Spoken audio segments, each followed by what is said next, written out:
Sunday को सुबह 10 बजे मेरे घर पर आना, एक स्पेशल डिस्कशन करना। भगवान के साथ आप में से कोई बोलता तो साफ मना कर देता, लेकिन बॉस का खतरा हमेशा मंडराता है प्राइवेट कंपनी में। मैंने कहा सर बताइए ना, कोई काम तो आज ही करता हूं। नहीं, संडे को ही होगा। बॉस के आगे एक लाइन भी नहीं होगा। मैंने कहा ओके बॉस, मैं कल आ जाऊंगा सुबह 10 बजे आपके घर। भगवान भी क्या क्या मजबूरियां लाकर भेजता है। उस समय में बॉस को गालियां बक रहा था, ये बॉस साला संडे को भी जीने नहीं देता। मजबूरी से आकर पहुंच गया। जैसे आप बैठे ना, मैं भी आके बैठ गया। यहां तो 1000-2000 आदमी होंगे, उस समय तो 10-15 आदमी थे, एक कमरे का हॉल था। आके बैठ गए। एक आदमी आया जिसने गर्मी में सूट पहन रखा मेरी तरह। मैंने ऐसा पूरी पृथ्वी पर पहले कभी देखा ही नहीं था कि कोई आदमी गर्मी में सूट पहनता है। तो मुझे लगा कि यार किसी अलग प्रदेश के आदमी होंगे, इनको गर्मी में सर्दी लगती होगी। मुझे कुछ समझ नहीं आ रहा, मैं इसका चल नहीं पहली बार आया। आके बैठ गया, थोड़ी देर वो चला गया, फिर दूसरा सूट वाला आया। दूसरे सूट वाले ने आगे आकर बोला, भाई और बहनों, ये जोश का बिजनेस है। मैं कंफ्यूज हो गया। मैंने कहा भाई अब जोश का भी बिजनेस होगा। अब जोश का बिजनेस होगा तो जोश को पैक कैसे करेंगे, कितने ग्राम किसको दिया, हिसाब किताब कैसे होगा, कितने ग्राम तोला, तो कौन बोल कैसे होगा, कैसे आइडेंटिफाई करेंगे कि कितने ग्राम जोश किसको दिया। कुछ समझ नहीं आ रहा, हंसी पे हंसी आ रहा। मुझे कुछ समझ नहीं आ रहा, वो बोल रहा, मैं हंस रहा। मैंने कहा जोश का बिजनेस है, ये क्या बात हुई, जोश का भी कोई बिजनेस होता है। फिर तीसरा कार्टून आया। उसने कहा भाई और बहनों, ये जोश का बिजनेस है, इसलिए बजाओ ताली। एक आदमी जिसको मकसद भी पता नहीं कि क्यों लाया गया है, उसको कह रहे बजाओ ताली। भगवान कसम ने एक भी ताली नहीं बजाई। और मैं उन लोगों से बहुत प्यार करता हूं और आपको आई लव यू कहता हूं जिन्होंने अभी तक ताली नहीं बजाई है। आप मेरे सगे भाई बहन, आप भी नहीं बजाए ताली, मैंने भी ताली नहीं बजाई, फिर भी आगे मैं आता एक भी ताली नहीं बजाई, एक भी ताली। फिर चौथा कार्टून आया। मेरे आने से पहले यहां कई तरह के कार्टून आए हैं, सभी जगह आते हैं। चौथे नंबर का कार्टून आया और चौथे नंबर के कार्टून ने अनाउंसिंग करना चालू किया, भाई और बहनों, मैं अब आपके सामने बुलाने जा रहा हूं इस दुनिया के सबसे भारी कार्टून को सबसे लास्ट में। यहां सबसे लास्ट में कौन है? मतलब आज के भारी कार्टून होंगे।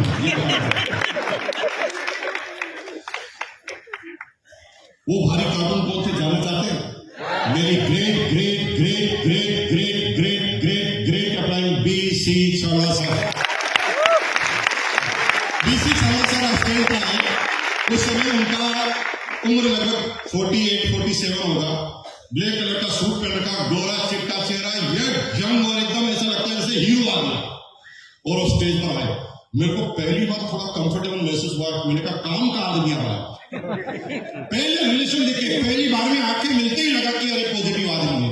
और वो स्टेज पर आए और स्टेज पर आकर उन्होंने बात करना चालू किया। 2-4 मिनट तक तो उनकी स्टोरी सुनाई और फिर उन्होंने कहा, मेरे भाई कामयाब कौन होता है? क्या बोला उन्होंने? जानना चाहते हैं? क्या बताया उन्होंने? कामयाब कौन होता है ये जानना चाहेंगे? बताओ। उन्होंने बताया कि अगर आप सोच रहे हैं कि कामयाबी पढ़ाई लिखाई से होने वाली है तो आप गलत फहमी के शिकार हैं। क्योंकि दुनिया की 100 बड़ी कंपनियां, क्या बोल रहा हूं, दुनिया की सबसे बड़ी 100 कंपनियों में से एक भी कंपनी का मालिक कभी क्लास में भी पहले स्थान पर नहीं आया। और दूसरी बात बताओ, दुनिया की 100 बड़ी कंपनी के सीईओ जो मैनेजर है वो सारे मेरिट होल्डर हैं। जिसकी कंपनी है वो क्लास में टॉपर नहीं है, लेकिन जो कंपनी चलाता है वो सब टॉपर है। सुंदर पिचाई गूगल का सीईओ बन सकता है आईआईटी करके, गूगल का मालिक नहीं बनता। मालिक लेने के लिए अलग क्वालिटी होती है, नौकरी लेने के लिए अलग क्वालिटी होती है। और इसे आज भी समझाने के लिए कौन मालिक बनता है और कौन नौकर बनता है इसे समझने की कोशिश की। नौकर वो बनता है जिसके अंदर दिमाग बहुत अच्छा होता है, जो बहुत इंटेलिजेंट होता है, जिसके पास बहुत सारी डिग्रियां होती है, जो निर्णय लेने में पावरफुल होता है, निर्णय लेने में पावरफुल होता है। उसको कंपनी का सीईओ बना देती है। लेकिन कंपनी का मालिक जो बनता है ना, वो सिर्फ एक क्वालिटी से बनता है। कल जो होने वाला है उसका वो आज पता लगा लेता है। वो फ्यूचरिस्टिक होता है, विजनरी है। कल क्या होने वाला है उसका आज पता लगाकर वो निर्णय ले लेता है, और इसलिए वो कंपनी का मालिक बन जाता है। जब हम 1G फोन घुमा कर फोन लगाते थे, 1G का वायर वाला, तो हम बड़े खुश थे कि यार फोन आ गया और हम कहीं भी बात कर सकते हैं। जब 1G पर खुश थे ना, तो साइंटिस्ट 2G पर बात कर रहे थे, वायर हटाने की बात कर। और थोड़े दिन बाद 2G के फोन आए, वायर हट गया फोन में से। 3G आया, फोन में इंटरनेट डल गया। 4G आया, स्पीड से डल गया। 5G आया, 100 गुना ज्यादा स्पीड कर। ये वो विजनरी लोग थे जो कल पर काम कर रहे थे, और आम आदमी है जो आज पर काम कर रहे हैं। बस यही अंतर है। जो भी बड़े बिजनेसमैन हैं उनको पहले पता होता है क्या होने वाला है। मेरे भाई थोड़ा सोचो, जब गूगल का स्थापना हुई, कौन सोच सकता था कि ये कंपनी पूरी दुनिया पर राज करे। जब कोई आदमी कंप्यूटर के बारे में समझता नहीं था, किसी के पास कंप्यूटर था नहीं, मोबाइल का आविष्कार नहीं हुआ था, उस समय गूगल कंपनी का डायरेक्टर लाखों रुपए इन्वेस्टमेंट कर रहा था उस कंपनी के बारे में, जिसका फ्यूचर उसको खुद को भी पता नहीं था। जब कंप्यूटर बनाने की बात हो रही थी, किसको पता था कि कंप्यूटर साला पूरी दुनिया पर राज कर देगा? किसी भी पता नहीं था। लेकिन ये सारे वो मालिक थे जो रिस्क लेने में इतने ज्यादा केपेबल थे कि वो फ्यूचर के ऊपर पूरे अपने दाव को खेल जाते थे। कल क्या होने वाला है उसका आज पता लगा। पहली बात उन्होंने बताई, मेरे दिमाग के सारे ढक्कन खुल गए। मैंने कहा ये बात तो बंदा सही कर रहा है, एकदम सही कर रहा है, लेकिन दूसरी बात करते करते तो मैं फ्लैट दीवाना हो गया उनका। दूसरी बात उन्होंने की कि जीवन में कोई भी मालिक 24 घंटे में अपने 24 घंटे से कामयाब नहीं हो सकता। हर इंसान के पास एक दिन में कितने घंटे होते हैं, और जब तक आपके पास 24 घंटे हैं आप कामयाब नहीं होंगे। आप ऐसे कुछ लोग कह रहे हैं अच्छा फिर 24 घंटे से कैसे बढ़ाएंगे, तरीके हैं, पूछोगे तो बताओ। यस बोलो बताओ। पूछना नहीं आता, रिक्वेस्ट करने नहीं आता, मैं क्या कर नौकर हूं? बिहार से रिक्वेस्ट करो भाई, बता देता हूं। सब लोग अपने हाथ ऐसे करो, ऐसे करो आपको, ऐसे ऐसे ऐसे करो, सब लोग करो, ऐसे करो और बोलो बताओ बताओ। अरे भाई भीख मांगे जैसे अल्लाह के नाम, ऐसा नहीं करना है। रिक्वेस्ट करनी है, रिक्वेस्ट ऐसे करो हाथ और बोलो बताओ बताओ। बताओ बताओ मेरे भाई बताओ। ऐसे रिक्वेस्ट करोगे जान नहीं, बाकी तेज चिल्लाओगे तो कुछ भी नहीं बताने वाला, कुछ भी। दूसरी बात बताई कि जब तक टाइम की लिमिटेशन नहीं टूटेगी तब तक आप कामयाब नहीं होंगे। जैसे एक किराने की दुकान है, आपने खोल दी, बहुत ईमानदारी से खोली, सबसे कम मार्जिन है, सारे प्रोडक्ट रखते हैं और 12 घंटे खोलते हैं। अब 12 घंटे में लाइन लगी रहती है, लेकिन आप 12 घंटे में एक लिमिट तक ही तो ग्राहक अटेंड कर पाएंगे, उसके बाद नहीं कर पाएंगे। आपके 24 घंटे खत्म, आपकी कामयाबी खत्म। आप नौकरी में भी यही करते हैं, आप बिजनेस में भी यही करते हैं, और आप कभी आगे नहीं बढ़ पाते, अच्छे जीवन को जी पाते। दुकान खोलकर अच्छा जीवन जी सकते हैं, नौकरी खोलकर अच्छा जीवन जी सकते हैं, लेकिन आगे नहीं बढ़ेंगे क्योंकि आपके पास 24 घंटे हैं। अब कामयाब कौन होता है, थोड़ा समझिए। किराने की दुकान है, 12 घंटे खोलता था, अच्छी दुकान चल रही थी, लेकिन अब मुझे आगे बढ़ना है तो मैंने क्या किया, 2 नौकर को ट्रेंड किया, 2 नौकर को ट्रेंड किया और काउंटर को लंबा कर दिया। दोनों नौकर को 10-10 हजार रुपए सैलरी दी और उनको भी माल बेचने में लगा दिया। अब एक समय में 3 ग्राहक अटेंड होंगे कि नहीं होंगे? अब नौकर का शोषण नहीं हुआ, क्योंकि नौकर के तो घंटों की कीमत आपने दे दी 10,000, लेकिन नौकर अगर 20,000 रुपये कमा कर देता है तो आपने उसे 10,000 दे दिए, तो अब नौकर के समय से 10,000 रुपये आपको आने लग गए।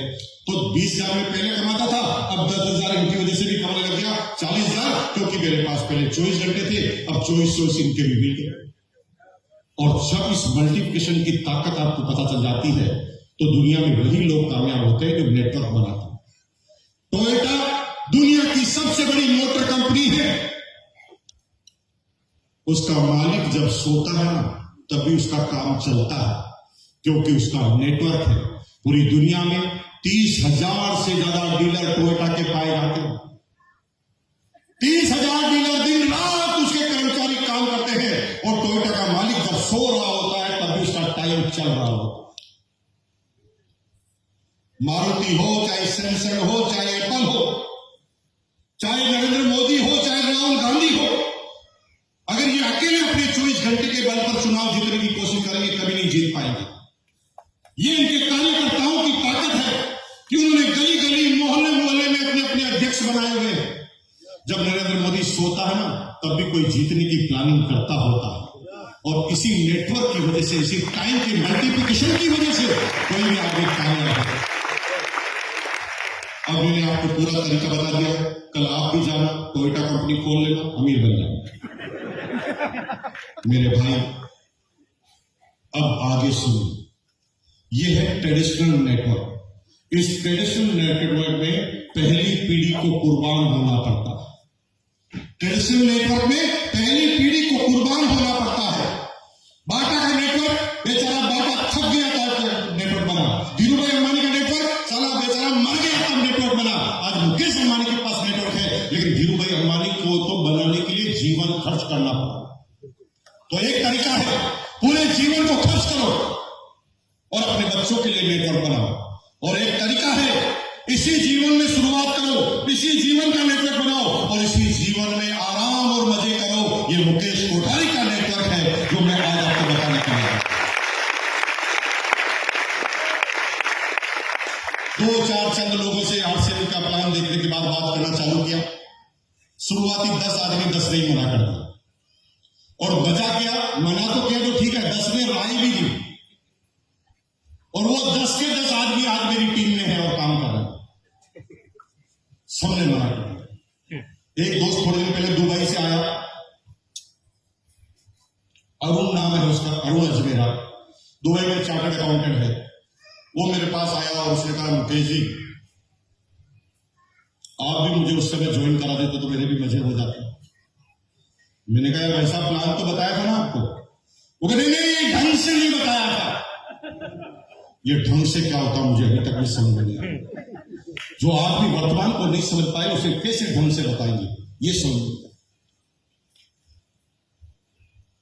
10 आदमी 10 में से 10 बना कर देते थे। कुछ चंद लोग 15 मिनट बाद सुनते थे, आधे आदमी तो बच्चा समझकर टाल देते थे और बुजुर्ग आदमी अपने बाल दिखाकर टाल देते थे। ये बाल ना धूप में सफेद नहीं हुए, बोल के टाल। कठिन संघर्ष के बाद कोई 1-2 आदमी मिलते थे जो हमारी बात को समझते थे। उन 2-4 आदमियों से काम करना चालू किया। इस बिजनेस में कामयाब होने के लिए ज्यादा आदमियों के साथ जानकारी होना जरूरी नहीं है, क्योंकि हर आदमी एक आदमी को जानता है जो आपको नहीं जानता। नेटवर्क की पावर को समझना है तो कोरोना की बीमारी को समझ जाइए, आपको नेटवर्क की पावर समझ जाएगी। कोरोना चाइना से फैला, ऐसा सूत्र बताते हैं। चाइना से इंडिया वाले बहुत खुश थे, साला चाइना दुश्मन भी है, साला मरे सब लोग, हमें क्या लेना देना। हम कोरोना से जो कंट्री है उससे सारी फ्लाइट रोक देंगे चाइना से, फिर हमें तो कोरोना होगा ना। इंडिया वाले खुश हो गए, फ्लाइटें रोक दी, सारे बाजार बंद कर दिए और खुश हो रहे हैं कि हमें नेटवर्क में फायदा नहीं, हम बीमार नहीं होंगे। अब क्या हुआ, चाइना का आदमी अमेरिका में गया, वहां अपना नेटवर्क बढ़ा के आ गया। अमेरिका का आदमी फ्रांस में गया, फ्रांस में नेटवर्क बढ़ा के आ गया। फ्रांस का आदमी ऑस्ट्रेलिया में गया, ऑस्ट्रेलिया में नेटवर्क बढ़ा के चला गया। लेकिन इंडिया का आदमी ऑस्ट्रेलिया में चला गया और नेटवर्क लेकर आ गया और इंडिया में आके साला 3 महीने में तो पूरी दुनिया में धूम मचा दी। जिसको कोई चाहता नहीं था उसका नेटवर्क सब जगह हो गया। मेरे भाई नेटवर्क का मतलब समझिए। मेरे खानदान के किसी आदमी ने वाराणसी में कदम भी नहीं रखा और आज वाराणसी में मेरी टीम में हजारों आदमी काम करते हैं और 2-2 हजार आदमी तो सेमिनार में आते हैं। मेरी कोई रिश्तेदारी नहीं है आपसे। अब हुआ क्या कि मैंने अपने साले को बताया, साले ने उसके साले को बताया, उसके साले ने उसके साले को बता दिया, फिर साले ने साले को बता दिया, साले ने साले, साले ने साले, साले साले साले साले, सब साले आ गए तो फिर कौन से बच जाएंगे साले? हो गया। ये तो मैं दो आदमी को जानता हूं, लेकिन ये भी तो दो ऐसे आदमी को जानता है जिनको मैं नहीं जानता, और उसी पर भी तो मुझे काम करना है। मैंने क्या क्या खोदना चालू किया, मैंने इनको ज्वाइन कराया और मैंने इनके नेटवर्क को खोदना चालू किया, तो इन्होंने इनके जीजा और साले को मिला, इनको मैंने साइड में किया। अब जीजा साले को खोदना चालू कर दिया, तो इन्होंने इनके जीजा साले को मिला दिया, मैंने उनको खोदना चालू कर दिया। ऐसे जीजा साले को खोदते खोदते खोदते खोदते मैं वाराणसी में आ गया। किसका जीजा है किसका साला है मुझे थोड़ी पता था। ये नेटवर्क की पावर है, और उसका नतीजा है आज मेरी टीम में 1.5 करोड़ लोगों का नेटवर्क है। कितना कितना बोलो? 1.5 करोड़। 1.5 करोड़। कितना? कितने जीरो होते हैं 1.5 करोड़ में?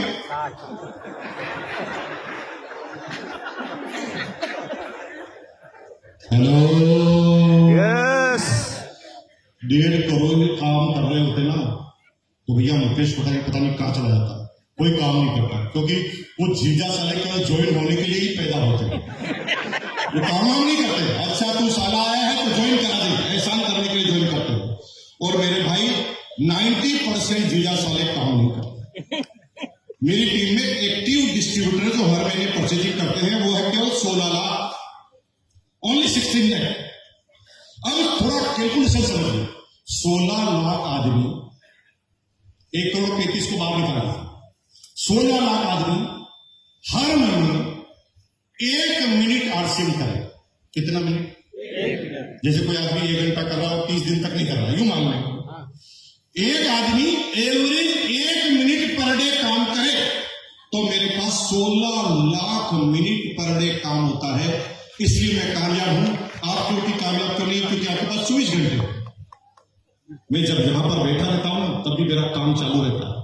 कभी आना, मेरे मोबाइल की ऐप खोलना, उसको एक बार रिफ्रेश करना, हर रिफ्रेश में 1 लाख का बिजनेस बढ़ता हुआ नजर आएगा। आपको आश्चर्य होगा कि मैं 2 घंटे आपका सिर खाऊंगा, 1 करोड़ का माल बेच कर जाऊंगा।